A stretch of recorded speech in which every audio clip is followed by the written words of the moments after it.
Massively important win today for us. 3 points for the boys. Like we said on the way up here, 3 points was an absolute must. And we got the job done. You could look at it in two ways. Brighton set up in a way that helped us. Brighton set up like trying to play, and they left a lot of space for us to exploit. And we got on the front foot and we got after them. And I thought the first goal was, you could say it was a little bit lucky, but you got to make your own luck. We got into a good area. Martial used the ball well, and he finds Pereira. And then even after that, I didn't think we were at the races 100%. I honestly, I don't think we started playing well until Brighton got back in the game with not an equaliser when they scored, to be honest. But we go in and look, I have to say, set pieces.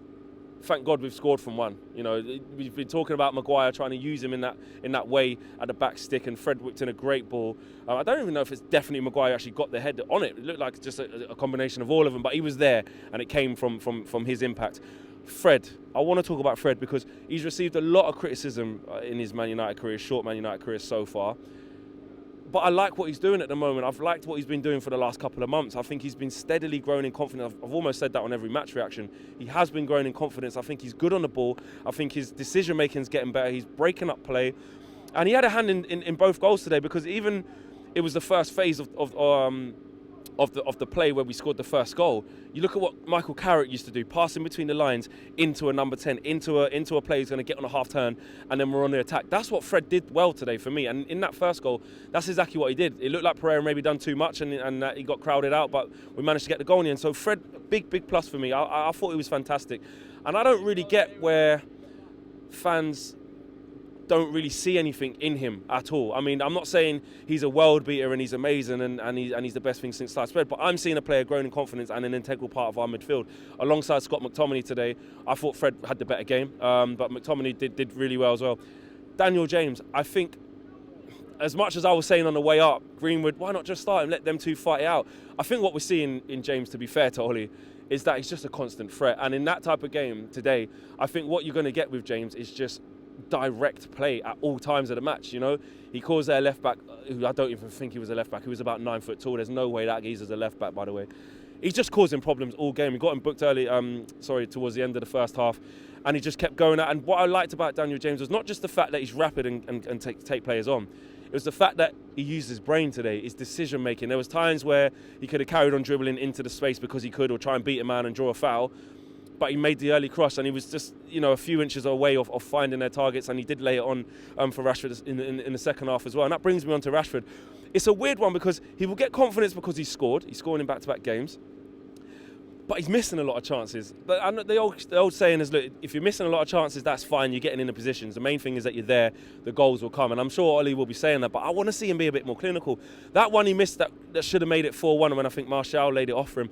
I couldn't believe he missed it. It was harder to miss. The one he scored was probably more difficult, and that's what we saw with Rashford. But what I will big him up on is his willingness to get at defenders. I think the last sort of 3 or 4 games for Rashford, he's just being so direct, like the old Rashford. And I think that's why his best position is from wide areas, whether it is from the left or the right. He doesn't want it just his back to goal.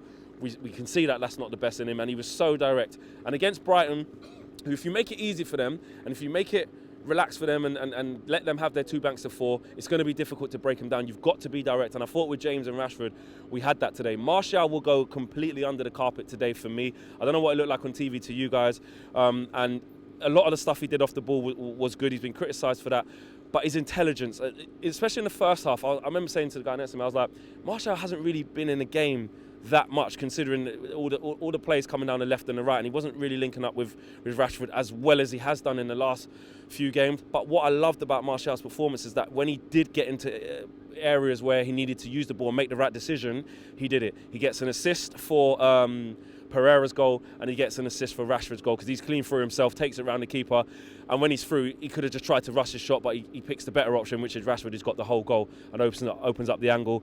Fred punched in some good balls to him as well, where on a different day Martial sorts his feet out and could have done better himself and got himself on the score sheet. But I really like what he did today. And Brandon Williams, I mean, you guys are probably bored of us saying it today. He was fantastic. He was up and down, the energy on him, the pace on him. And he nearly had a goal as well. A good shot. I really thought he was going to score. I was up. I was saying, go on, Bran, go on, you can do it. And it wasn't to be. But really, loads of people in the fan camp saying food for thought. I tell you what, forget Ashley Young. They're saying he should start over Luke Shaw.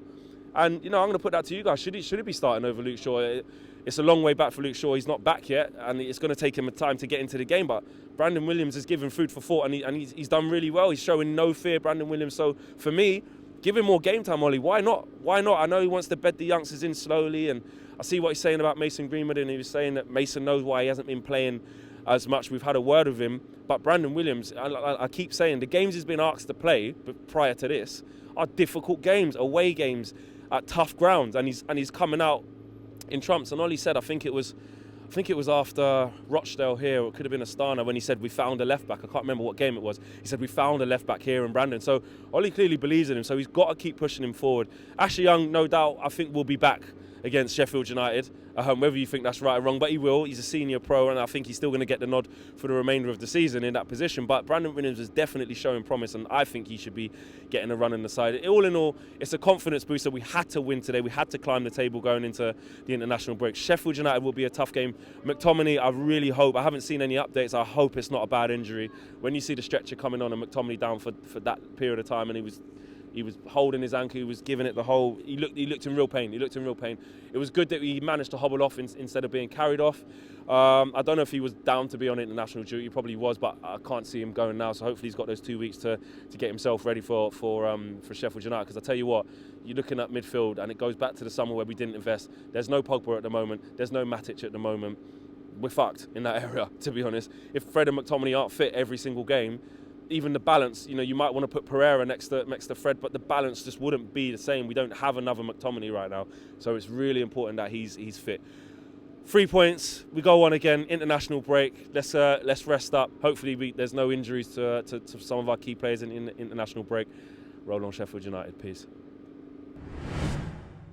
Big thank you to you guys for watching the latest of our videos, and if you want to check out more, make sure you do that just to the right of me. We are the biggest and best Manchester United channel in the world. Make sure you check us out on all of the socials as well: Facebook, Instagram, Twitter, and YouTube. The socials are along the bottom.